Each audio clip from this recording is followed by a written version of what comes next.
अस्सलाम वालेकुम।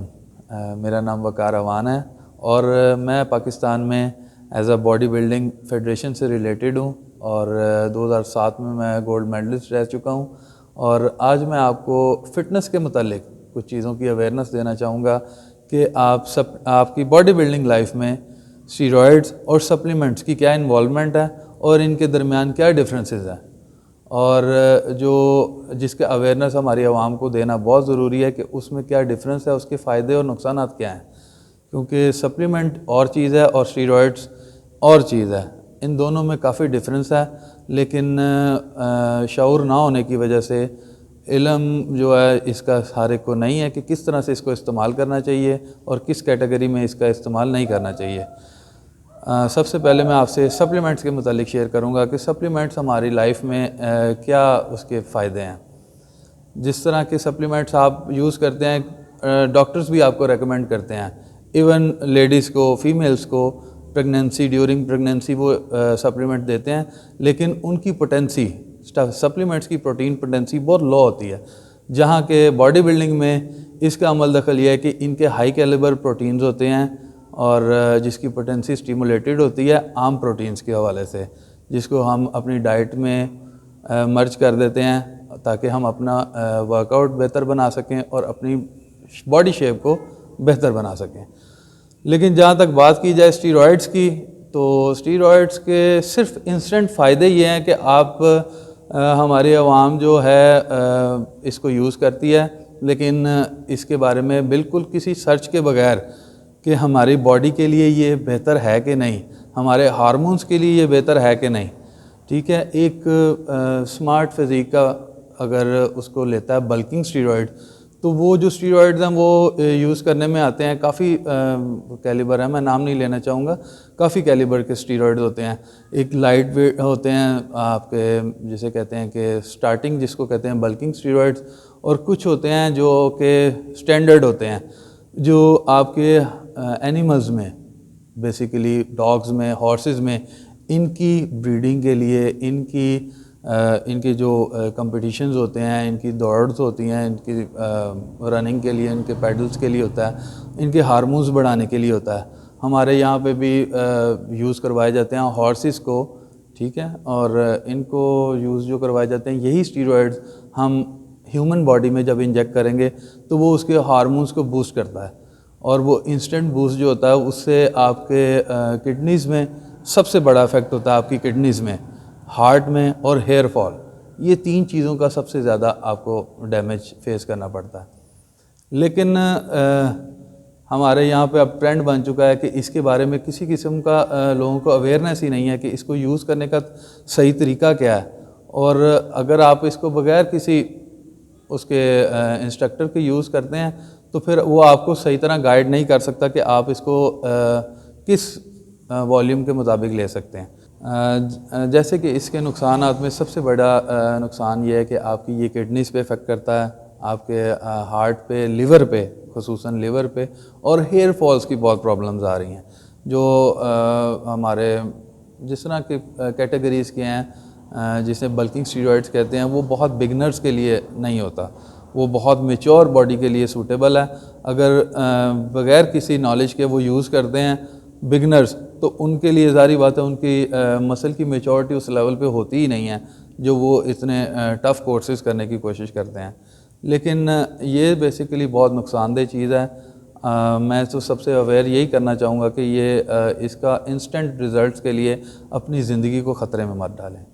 ठीक है, सप्लीमेंट्स जो है मैं उनको प्रेफर करूँगा, सप्लीमेंट्स के फ़ायदे हैं, लेकिन हमारी जल्दबाजी, जो हमारे स्टूडेंट्स होते हैं, जो बॉडी बिल्डिंग से रिलेटेड होते हैं और एथलीट्स होते हैं, किसी भी काम में वो आपके मेटाबॉलिज्म को बहुत फास्ट कर देते हैं, चाहे वो एथलीट है किसी भी फर्म में। स्टीरॉयड सिर्फ आपके मेटाबॉलिज्म को फास्ट कर देता है, वो आपको रिज़ल्ट इंस्टेंट देता है। लेकिन सप्लीमेंट थोड़ा सा स्लो होता है, लेकिन उसने सिर्फ आपकी डाइट, जो आपकी प्रोटीन्स होती हैं, उसको लेना। आप अपनी डाइट को अभी मैं आपसे डिस्कस करूंगा कि आपकी डाइट क्या होनी चाहिए, उससे आपको ना सप्लीमेंट्स की ज़रूरत पड़ेगी, लेकिन अगर आप उस डाइट को फॉलो कर पाएँ, और ना ही उसमें आपको स्टीरॉयड्स की तो ज़रूरत पड़ ही नहीं सकती। स्टीरॉयड्स के बारे में तो सिर्फ इतना ही कहूँगा कि अगर बेहतर है कि इसका चाहे फ़ायदे हैं या नुकसान हैं, इसको यूज़ करना ही नहीं चाहिए।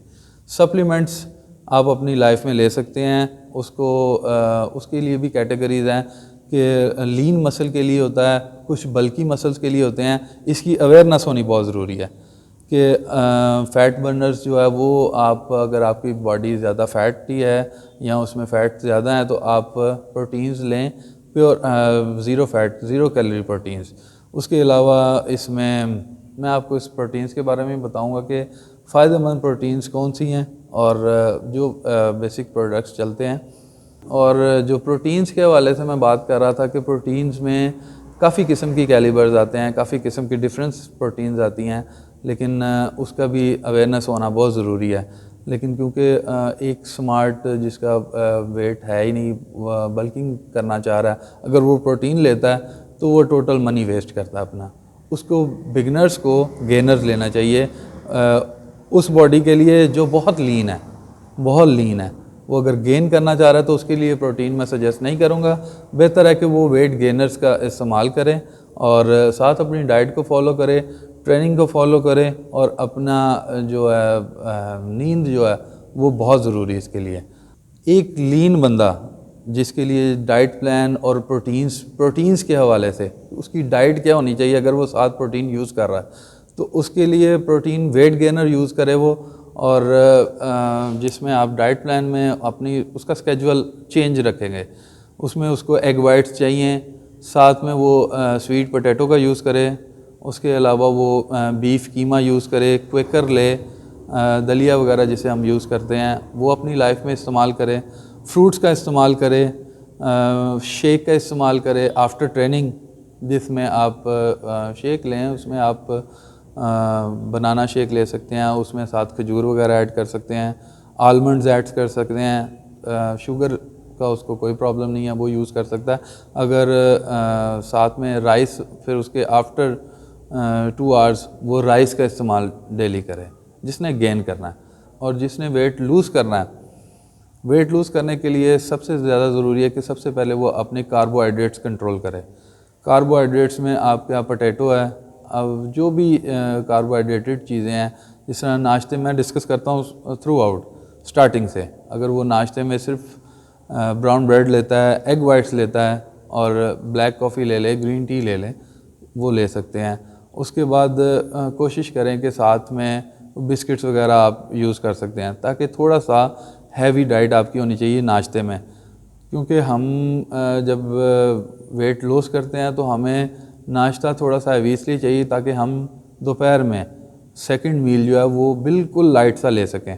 आप उसमें बॉयल चिकन ले सकते हैं और वेजिटेबल्स, ओनली बॉयल वेजिटेबल्स लें ताकि आप ये मसाला वगैरह की डाइट जो है इनको आप ना इस्तेमाल कर सकें। आपका लॉन्ग टर्म डिफरेंस आ जाएगा एक ब्रेकफास्ट और डिनर दरमियान में। जो आपका सेकंड मील होगा उसमें आप सिर्फ अपना वेट लॉस के लिए ज़रूरी है कि आप डाइट में अपना खाना कम खाएं, खाना खाने की ज़रूरत नहीं है, सिर्फ सैलड लें, बॉयल चिकन थोड़ा सा ले सकते हैं और फ्रूट्स ले सकते हैं। ये सबसे बात ज़रूरी है कि फ़िटनेस का जुनून जिससे हो जाए कि जी मैंने बहुत जल्दी वज़न कम करना है। काफ़ी हमारे पास स्टूडेंट्स आते हैं जो जिनकी शादी करीब हो, जिनका कोई टेस्ट करीब हो, जैसे आर्मी में या पुलिस में, उनको बहुत जल्दी अपना वेट लूज़ करने के लिए वो कोई भी शॉर्टकट लेने को हमें कह देते हैं कि जी हम कुछ भी करने को तैयार हैं, क्रैश डाइटिंग करने को तैयार हैं। ये उनके लिए बहुत नुकसानदेह है। सबसे ज़्यादा उनके मैदे के लिए, उनके लिवर के लिए सबसे ज़्यादा स्ट्रॉन्ग वो डाइट करते हैं तो वो उनको ख़राब कर देती हैं।